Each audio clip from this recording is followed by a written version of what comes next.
ओम। आप सभी को सादर प्रणाम। आइए अपनी कक्षा को प्रारंभ करें। उससे पहले हम सबका बहुत प्रिय मंत्र है और ये भगवान हनुमान को भी बहुत बहुत ही प्रिय था। इस मंत्र का उच्चारण करते हुए चलिए अपनी कक्षा को प्रारंभ करते हैं। हम इन देवों की वंदना शुद्ध स्वरूप में तब कर पाएंगे जब हम इनके शुद्ध स्वरूप को समझ पाएंगे। दो पक्ष हमें संसार में देखने को मिलते हैं। इन दोनों पक्षों पर गंभीरता से हम बात करेंगे आज की कक्षा में। आज की ये कक्षा भूमिका कक्षा के रूप में रहेगी, लेकिन मैं एक आश्वासन के रूप में आपको ये जरूर दे देता हूं, निश्चित रूप से ऐसा चिंतन आपने आज तक नहीं देखा होगा कि इन देवों के प्रति ऐसा चिंतन भी किया जा सकता है। चाहे आप जिस भी संप्रदाय से हो, जिस भी मत से हो, जिस भी मान्यता वाले हो, कोई भी हो, संसार में जिन देवों को, जिन भगवानों को स्वीकार किया जाता है, इनको लेकर के ऐसा चिंतन भी हो सकता है। ये आज आप संभवतया अपने जीवन में प्रथम बार देखने वाले हो। चलिए, तो भगवान हनुमान को भी जो बहुत प्रिय था, उसी मंत्र का हम भी उच्चारण करते हुए आज की इस कक्षा को प्रारंभ करते हैं। तो वो गायत्री मंत्र है। आप सब लोग मिलकर के मेरे साथ ओम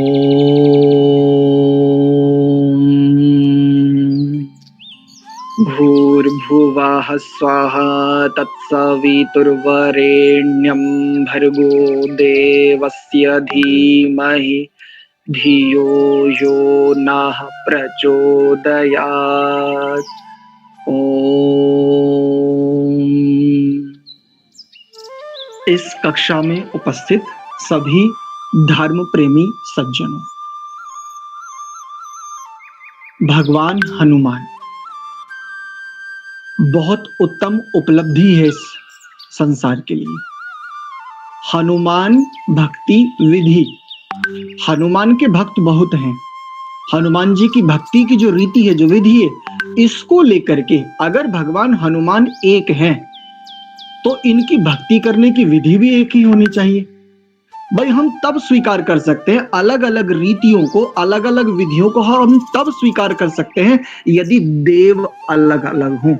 जैसे भगवान गणेश, जैसे भगवान कार्तिकेय, भगवान शिव, भगवान कृष्ण, भगवान श्री राम।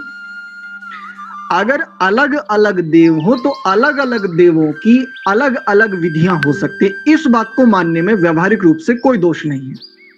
लेकिन आश्चर्य की बात यह है, भगवान हनुमान एक सत्ता है, लेकिन भगवान हनुमान की भक्ति करने की वर्तमान में जितनी विधियां प्रचलित हैं, अगर उपास्य देव, अगर ये देव एक है, यदि ये ईष्ट एक है, तो इसकी भक्ति करने की विधि भी एक होनी चाहिए या अनेक होनी चाहिए? बोलो जी, उत्तर दीजिए। अब एक होनी चाहिए। ये डजंट मैटर कि हम भगवान हनुमान को किस रूप में स्वीकार कर रहे हैं, अभी ये तो निर्णय करेंगे आप। इस स्वाध्याय क्रम में हम गंभीरता से इस बात को समझ जाएंगे। मैं अपनी ओर से कोई निर्णय नहीं दूंगा। मैं आपके समक्ष वो सब तथ्य रखूंगा जो तथ्य इनके विषय में उपलब्ध होते हैं, दोनों प्रकार के, दोनों तथ्य, और इन तथ्यों की गंभीरता पूर्वक हम समीक्षा भी करेंगे। इस समीक्षा का मूल आधार होगा वेद। हम सभी सनातनियों के लिए हमारे जीवन का जो सर्वोत्कृष्ट ग्रंथ है, यानी सनातनी है कौन?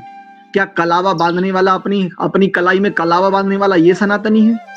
या मंगलवार को टीका लगा करके और ये चार थोड़े से गुलदाना लेकर के ये प्रसाद मंदिर में चढ़ाने वाला ये सनातनी है? या मंगलवार को और शनिवार को छोड़ करके अन्य दिनों में मांस भक्षण करने वाला, क्या ये सनातनी है? क्या गायों के कत्ल खाने चलाने वाला ये सनातनी है? झूठ बोलने वाला, क्या ये सनातनी है? दूसरे की बहन बेटियों के ऊपर गलत दृष्टि डालने वाला, क्या ये भी सनातनी है? क्या इसको भी हम हिंदू स्वीकार करें? अगर भगवान हनुमान जैसा दिव्य हमारे जीवन में है, हमारा इष्ट है, तो फिर हमारे जीवन में ये चीजें हो ही नहीं सकती।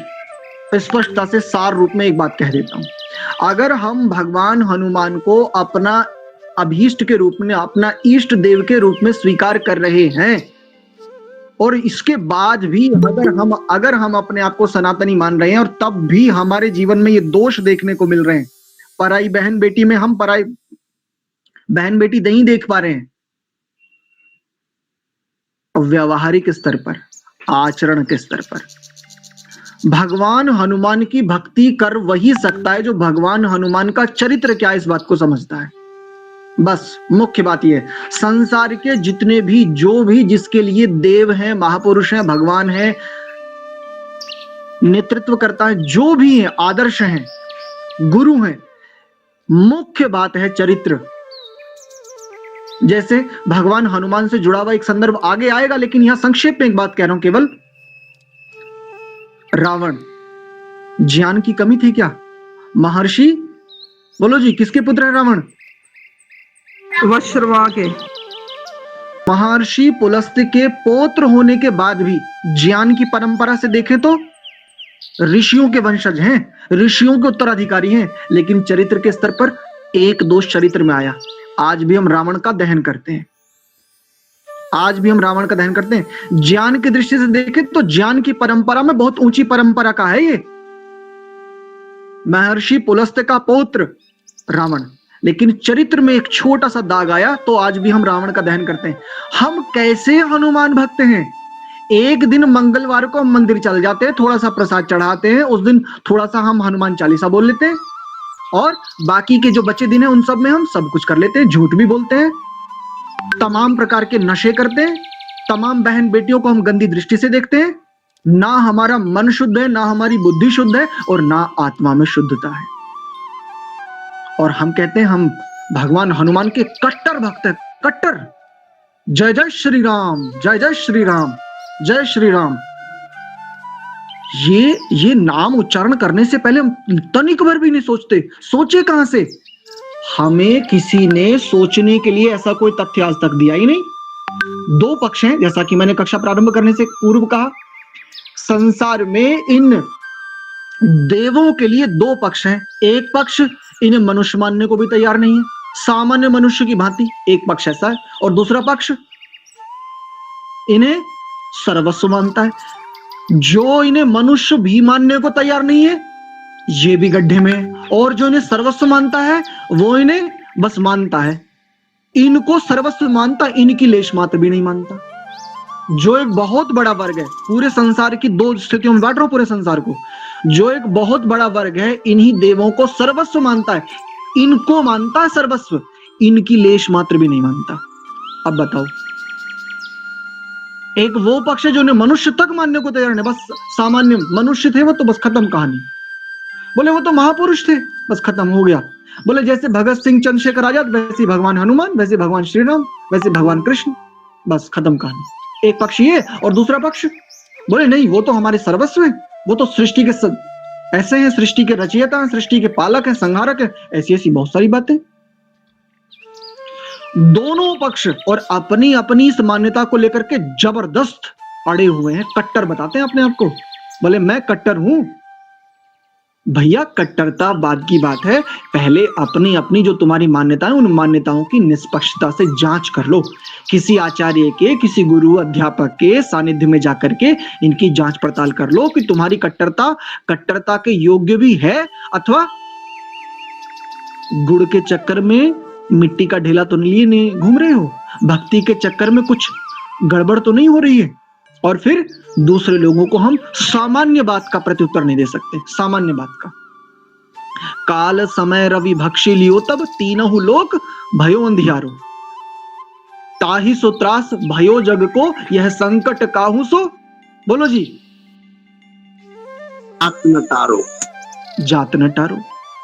अब क्या प्रत्युत्तर दें और कब दे सकते हैं प्रत्युत्तर? कांधे मूंज जनेऊ साजे बोलते हैं, लेकिन कभी समझने की कोशिश ही नहीं की। हनुमान चालीसा बोलते, मंगलवार के दिन मंदिर में जाकर के तिलक लगाना, ये सब चीजें बहुत अच्छी हैं, बिल्कुल जाओ। अरे जोर शोर के साथ, जोश के साथ जाओ, उत्साह के साथ जाओ, पवित्रता के साथ जाओ, बिल्कुल मैं इसका कोई निषेध नहीं कर रहा हूं। लेकिन जाकर के वहां पर जो क्रिया कर रहे हो, जो विधि है आपकी, उस विधि को थोड़ा बहुत तो अपने आचरण में भी धारण करो।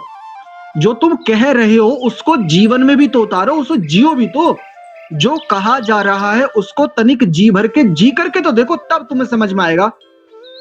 भक्ति वाणी का विषय नहीं है, ध्यान रखिए। वाणी से भक्ति के विषय में कुछ कहा जा सकता है या वाणी के द्वारा भक्ति के विषय में कुछ समझा जा सकता है। कहने वाला गुरु या आचार्य या अध्यापक हो सकता है और समझने वाला जो भी भक्त है। वाणी से बस भक्ति के विषय में इतना हो सकता है। अब भक्ति हम किसकी कर रहे हैं, इसके लिए भी ठीक ठीक जानकारी का होना अत्यंत आवश्यक है, सबसे पहली बात। दूसरा, जो आप वाणी से वहां पर आपने जाकर के शुरू किया, तिलक और नैवेद्य आदि समर्पण किया, वो सारा का सारा करने के बाद अब आप हाथ जोड़ करके खड़े हो गए हैं या बैठ गए हैं, आंखें बंद कर लिए। अब आपने शुरू किया, श्री गुरु चरण सरोज रज निज मन मुकरु सुधारी। क्यों जी, ऐसे ही बोलते हैं ना। आप ये जो बोल रहे हो, इस बोले हुए का अर्थ क्या है, कभी विचार किया है? उत्तर दो जी, कभी विचार किया है आपने? बस एक रट्टा सा होता है ये तो। बस अपने लोगों को ये समझाने की आवश्यकता है। अच्छा, झगड़े हैं आपस में अनावश्यक रूप से। बोले नहीं नहीं, परमात्मा तो निराकार होता है। बोले क्या बात करते हो, तुम्हें अभी कुछ नहीं आता जाता? अच्छा आर्य समाजी हो फिर तो इसका मतलब। बोले परमात्मा साकार होता है, तुम्हें क्या बताए? अब आर्य समाजियों के लिए एक शब्द प्रयोग करने लगे, यद्यपि ये धृष्टता है, ये मूर्खता है, कभी नहीं होना चाहिए। मंदिरों की रक्षा के लिए आर्य समाजियों ने अपने रक्त की नदियां बहाई हैं। जब यही मंदिरों के संस्थापक, ये मंदिरों के पंडे पुजारी, जब अपने मंदिर तो छोड़ो अपने घर से बाहर निकलने को तैयार नहीं थे, तब आर्य समाजी युवक अपनी जान हथेली पर लेकर के अपनी छाती संगीनों के सामने रख खड़ी कर दी थी, बंदूकों के सामने, तोपों के सामने अपनी छातियां लगा दी थी इन्हीं आर्य समाजियों ने। तो आज इनके लिए एक शब्द का प्रयोग किया जाता है आर्य नमाजी, लेकिन एक कहता है ऐसा होता है, एक कहता है ऐसा होता है, दोनों में भयंकर झगड़ा है। और कमाल की बात ये, दोनों भक्त कहते हैं अपने आप को, ये निराकार मानने वाला ये कहता मैं भी उपासक हूं, और ये साकार मानने वाला भगवान शिव के रूप में माने, भगवान हनुमान के रूप में माने, भगवान कृष्ण के रूप में, जिस रूप में, ये कहता मैं भी उपासक हूं, मैं भी भक्त हूं। कमाल की बात है, जब तुम दोनों भक्त हो, तुम्हारी भक्ति की विधि, अगर तुम्हारे देव अलग अलग हैं तो विधि अलग हो सकती है, लेकिन भक्ति में तो अंतर नहीं आना चाहिए ना। भक्ति से जो लाभ मिलना चाहिए वो तो दोनों में एक होना चाहिए ना। कोई निराकार रूप में अपने इष्ट को स्वीकार कर पा रहा है, अभी उसकी ऐसी योग्यता है, उसकी ऐसी पात्रता है, और कोई अभी साकार रूप में स्वीकार कर पा रहा है, उसकी ऐसी पात्रता है, उसकी ऐसी योग्यता है। इस भक्ति का परिणाम ये तो दोनों में एक समान होना चाहिए। लेकिन कमाल की बात यह है, अभी ये दोनों आपस में झगड़ रहे हैं, और ना केवल झगड़ रहे हैं, इन दोनों का व्यवहार इतना निंदित है कि सामान्य शिष्ट लोगों के सामने तो इस व्यवहार को बताया भी नहीं जा सकता। ये दोनों आपस में पिले पड़े। अच्छा, कमाल की बात यह है, इससे भी बड़ा आश्चर्य ये है, ये दोनों अपने आप को कहते हैं हमारा मुख्य मूल ग्रंथ है वेद। तो भैया वेद के विषय में कितना जानते हो अभी ये बताओ। अगर तुम सबका मूल मुख्य ग्रंथ, सनातन धर्म का मूल आधार यदि वेद है, तो आप वेदों के विषय में कितना जानते हो? आप जिसको अपना ईष्ट स्वीकार कर रहे हैं, उस ईष्ट के विषय में आप कितनी समझ रखते हैं, आपकी जानकारी क्या है? क्योंकि मानना पर्याप्त नहीं है, मानना सबसे पहली सीढ़ी है। बिना माने काम नहीं चलता, पहले आपको मानना पड़ता है। बचपन में जब आपको पढ़ाया जाता है कि ये ए है, आप वहां पर ये तर्क नहीं करते बचपन में कि ए क्यों है, इसको बी क्यों नहीं बोल सकते, इसको सी क्यों नहीं बोल सकते। जब आपको बचपन में पढ़ाया जाता है कि ये आ है, ये ई है, ये ऊ है, आप वहां पर मानते हैं। आपको बचपन में माता बताती है कि तेरे पिता है, आप वहां तर्क नहीं करते कि सिद्ध करो कि ये मेरे पिता है, आप मानते हो। पूरे जीवन सबसे पहले ये नींव है, सबसे पहले शुरुआत है कि आपको मानना पड़ेगा। आप निराकार को माने चाहे आप साकार को माने, अपने इष्ट के रूप में सबसे पहले आपको मानना पड़ता है, और ये सबसे पहला कदम है, ये शुरुआत है, ये प्रारंभ है। प्रारंभ के बाद आगे बढ़ने के लिए, मानने के बाद जो दूसरा कदम है, उस कदम का नाम है जानना। और कैसा जानना? सम्यक्तया, ठीक ठीक, भली भांति, परितः, चारों ओर से उसको अच्छी प्रकार जानना, समझना, उसका विश्लेषण करना, उसकी समीक्षा, ऑब्जर्वेशन। इसीलिए हमने इसको क्या कहा, डीप स्टडी। भाई भगवान हनुमान मेरे आराध्य हैं, मेरी छाती की धाक है। भगवान हनुमान का नाम लेते मेरी धमनियों में रक्त तीव्र गति से दौड़ने लगता है। बहन बेटियों के प्रति मेरी दृष्टि पवित्र हो जाती है। ऐसा लगता है कि इन बहनों के लिए, इन बेटियों के लिए, मातृशक्ति के लिए, अपने परिवार के लिए, सनातन धर्म के लिए, समूचे सनातनियों के लिए एक बहुत बड़ा योद्धा मैं हूं। केवल भगवान हनुमान का नाम स्मरण करने से ये स्थिति मेरे भीतर में आती है। मानने मात्र का ये प्रभाव है, केवल मानने मात्र का। अच्छा, बिना जाने मानने मात्र से इतना प्रभाव यदि मेरे जीवन में आ रहा है तो इसका मतलब ये पहला कदम है। अब सोचिए, अब यहीं पर विचार कीजिए, कोई अतिरिक्त, कोई बनावटी नहीं, बिल्कुल कोई बनावटी बात नहीं, बिल्कुल व्यवहारिक पक्ष। अब ये विचार कीजिए, जब केवल मानने मात्र से जिन बहन बेटियों में अपवित्र दृष्टि या जिन बहन बेटियों के द्वारा पुरुषों में अपवित्र दृष्टि हो रही है, केवल भगवान हनुमान का नाम स्मरण करने मात्र से भीतर में पवित्रता का संचार हो जाता है। अगर इनके मान करके जो दूसरा कदम जानना है, अगर जानने रूपी दूसरा कदम हमने उठा लिया, तनी कल्पना करते हो क्या स्थिति होगी। बस माना हम सबने, एक एक कर, मैं बिल्कुल कोई प्रतिज्ञा नहीं कर रहा हूं क्योंकि जीवन का कुछ नहीं पता, अभी ये कल ना हो सकता है आज की अंतिम कक्षा हो, कल तक ये शरीर छूट जाए।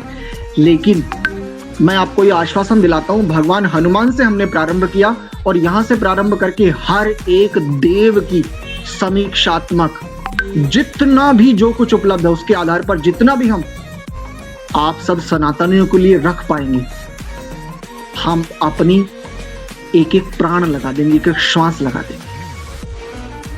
मुझे बिल्कुल कोई आग्रह नहीं है कि आप निराकार को माने, मेरा कोई आग्रह नहीं, बिल्कुल भी नहीं। निराकार को मानने के लिए, उसको स्वीकार करने के लिए पात्रता चाहिए, ऊंची योग्यता चाहिए। नर्सरी की कक्षा के बच्चे को आप अल्फा बीटा गामा नहीं पढ़ा सकते। 5वीं कक्षा के छात्र को आप a² + b² + 2ab ये नहीं पढ़ा सकते। तो जिसकी पात्रता, जिसकी वर्तमान में आंतरिकता, योग्यता, साकार को इष्ट रूप में स्वीकार करने की मेरा बिल्कुल आग्रह नहीं है कि वो निराकार को स्वीकार करे अभी वर्तमान में। मुझे केवल पात्रता बढ़ानी, मुझे योग्यता बढ़ानी। योग्यता बढ़ेगी तो उसकी प्यास स्वयं कहेगी। जैसे बचपन में बच्चे को छोटे छोटे खिलौने, ट्रैक्टर, बस, कार, जेसीबी वगैरह छोटे छोटे नकली खिलौने दिए जाते हैं ना, और उन नकली खिलौनों के साथ बच्चा क्या व्यवहार करता है, असली मान करके करता है कि नहीं। अच्छा ये बताओ, क्या 5 वर्ष के बच्चे को शुरू में BMW दे दोगे क्या, या फरारी दे दोगे? बोलो जी। नहीं दे सकते ना। फिर आप ये कैसे सबके ऊपर थोप सकते हो, ये कैसे लाद सकते हो कि सभी निराकार परमात्मा को स्वीकार करें? अज्ञोमयि भवति बाला। जिसकी बुद्धि की अभी योग्यता, जिसकी बुद्धि का विकास अभी केवल इतना ही हुआ है कि वो परमात्मा को, वो इष्ट को, वो भगवान को इस रूप में समझना चाहता है, उसकी योग्यता ही अभी ये है, उसकी पात्रता ही है, डिजर्वनेस अभी यही है, उसका विकास अभी इतना ही हुआ है। अगर आप उसके ऊपर जबरदस्ती निराकार को थोपेंगे तो ना तो अब इसका रहेगा, ना वो निराकार का रहेगा। ना आपने उससे घर का छोड़ा और ना बाहर का छोड़ा, धोबी का गधा बना दिया, ना घर का और ना घाट का। अच्छा दोनों में झगड़ा है, और किसी को भी झगड़ने की आवश्यकता लेश मात्र भी नहीं है। तो भी भक्ति कर रहा है और ये भी भक्ति कर रहा है। भक्ति को पहचानना है, भक्ति का आधार क्या है इसको नहीं, भक्ति की योग्यता बढ़ानी है, भक्ति पर काम करना है। भक्ति रूपी योग्यता बढ़ेगी, निखरेगी, निश्चित बात है ईष्ट की स्थितियां बढ़ती चली जाएंगी। तो मैं समझता हूं भूमिका के रूप में भगवान हनुमान को भक्ति रूप, इनकी भक्ति के रूप में इनको स्वीकार करने में लेश मात्र कोई आपत्ति नहीं, अपितु एक बहुत बड़ा संबल है। त्योरियां चढ़ जाती हैं, त्योरियां। अपने जीवन के मलों को ऐसा मन करता है कि दांतों के तले पीस दूं इनको, अपने जीवन की अपवित्रताओं को, अपने जीवन के दुर्गुणों को, दुर्व्यसनों को, कुदृष्टि को, अपवित्रता को भस्म कर डालूं भगवान हनुमान का नाम लेकर के। छाती चौड़ी हो जाती है। इस धधक, इस धाक को, इससे मैं क्यों वंचित करूं अपने लोगों को, और मैं स्वयं क्यों होना चाहता हूं? निराकार परमात्मा को इन्होंने जिया है और जी करके वो आचरण प्रस्तुत किया है, जिसके कारण से सामान्य जनमानस इनको भगवान के रूप में स्वीकार करता है। और सामान्य जनमानस के लिए ये भगवान नहीं है, चाहे जितनी ऊंची योग्यता वाला हो। क्या हम भगवान हनुमान के पैर की धूल के बराबर भी अभी अपनी योग्यता सिद्ध कर सकते हैं? भगवान हनुमान के विषय में इनके स्वाध्याय काल की छोटी सी बात बता करके फिर आज का विषय प्रारंभ करूंगा। भूमिका तो पर्याप्त हो गई। जो अपने आप को निराकार परमात्मा के परम भक्त मानते हैं, उनके लिए, सबके लिए चुनौती है। भगवान हनुमान के स्वाध्याय की स्थिति बताता हूं। प्रतिदिन इनका स्वाध्याय जानते हैं कब से प्रारंभ होता था? प्रातः काल में संध्योपासना के उपरांत प्रातः काल एक आसन में बैठते थे स्वाध्याय काल के लिए, और स्वाध्याय के लिए प्रातः काल बैठे एक आसन में। ऐसी स्थिति थी भगवान हनुमान की। सायंकाल जब सूर्यास्त होता था ना, तब संध्योपासना के लिए ही उठते थे। ये उनकी स्वाध्याय की स्थिति थी।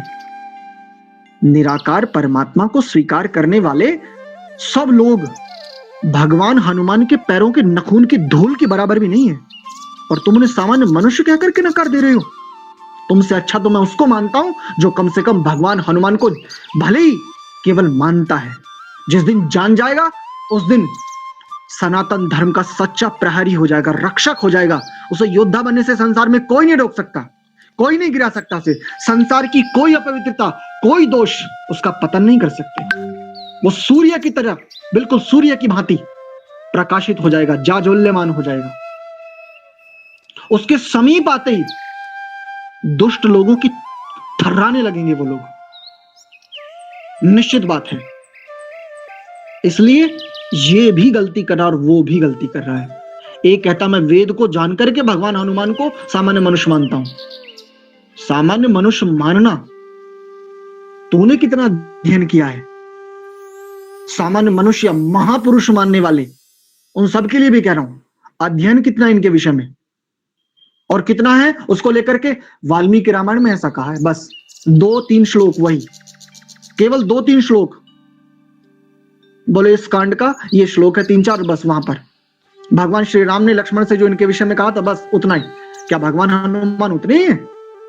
और यदि अभ्युपगम से भगवान हनुमान को उतना भी स्वीकार किया जाए, तो जितना उसमें कहा है उसमें से अपनी कितनी योग्यता है निराकार परमात्मा के परम उपासकों?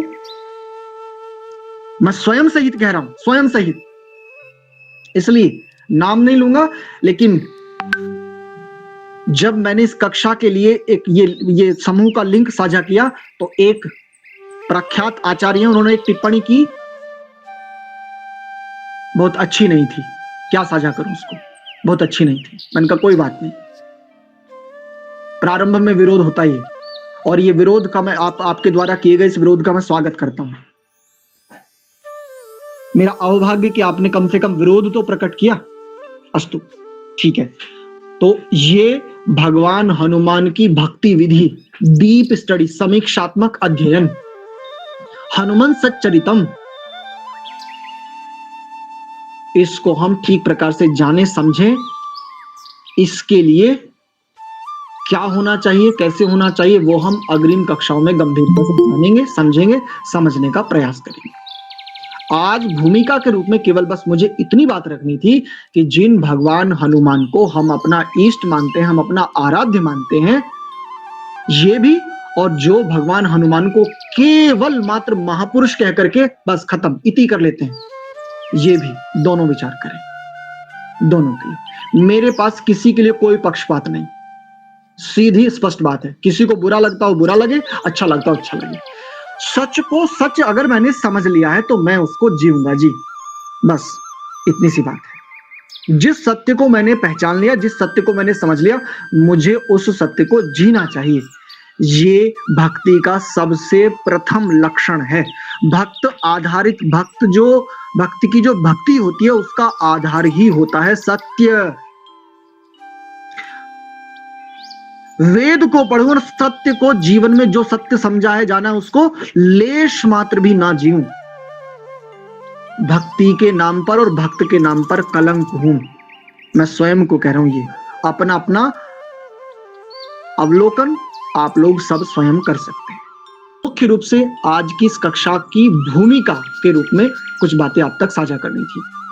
कल से कक्षा का क्रम ये रहेगा कि हमने 25 मिनट का इस कक्षा का केवल समय रखा है। मैं समझता हूं हमारा प्रत्येक सनातनी भाई 25 मिनट तो आराम से निकाल सकता है, और मेरा आप सबसे विनम्र निवेदन है, भगवान को साक्षी मान करके सबके पास विनम्रता पूर्वक, भले ही आप उनसे 1 मिनट या 2 मिनट बात करें, उन सबको एक बार लेकर के तो आइए, बिल्कुल, चाहे जो जिस परंपरा से जुड़ा हो, आग्रह पूर्वक नहीं, निवेदन पूर्वक कि भैया एक बार हमारी बात तो सुन लो, एक बार आओ, एक बार इकट्ठे होकर के कुछ विचार में विमर्श कर लिया जाए।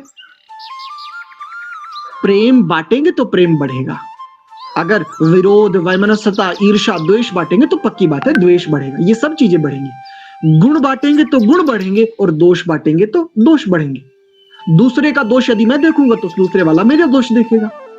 अब इन दोनों ने देखा क्या, दोष बढ़ेगा क्या, दोष देखने की दृष्टि ही बढ़ेगी।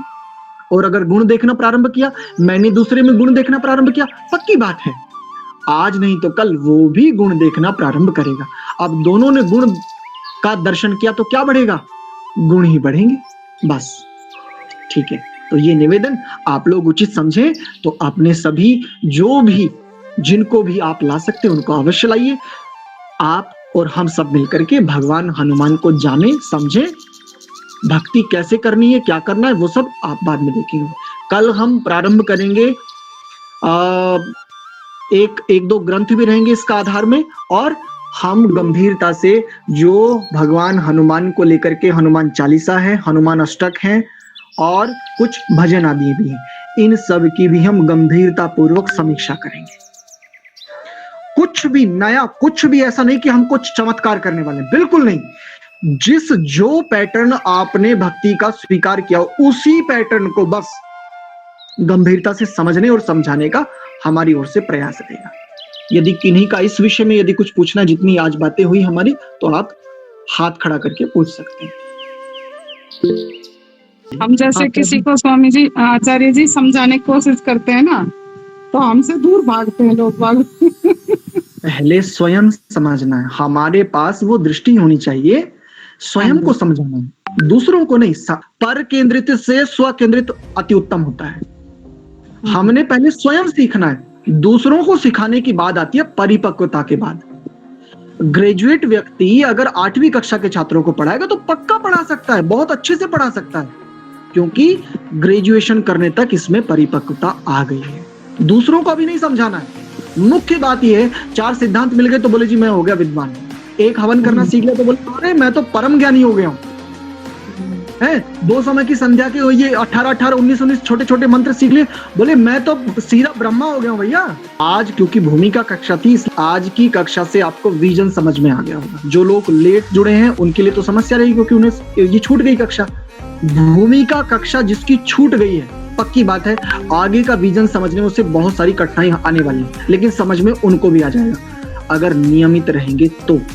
और भैया पहले एक बात बता, अगर कोई 1-2 दिन के लिए, थोड़ी देर के लिए आना चाहे तो भैया बिल्कुल मत आना, बिल्कुल नहीं आना, स्पष्टता से।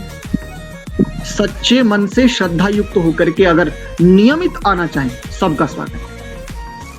केवल फॉर्मेलिटी या एक दिन चलो जहां एक दिन उपस्थित होकर के मेरे ऊपर उपकार करने अगर कोई आए तो भैया मुझे उपकार नहीं चाहिए आपका, मैं अनुपकारित ही ठीक हूं। ठीक है, चल तो आज की कक्षा को यहीं तक हम रखते हैं, और चलिए एक बार इसी गायत्री मंत्र का उच्चारण करते हुए आज की कक्षा को विराम देते हैं।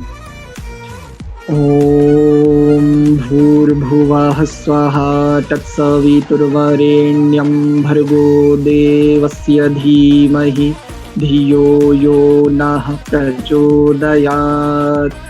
ओम शांति शांति शांति। आप सभी को बहुत बहुत धन्यवाद, सादर प्रणाम। धन्यवाद आचार्य जी, बहुत बहुत धन्यवाद। नमस्ते आचार्य जी, सभी को शुभ रात्रि।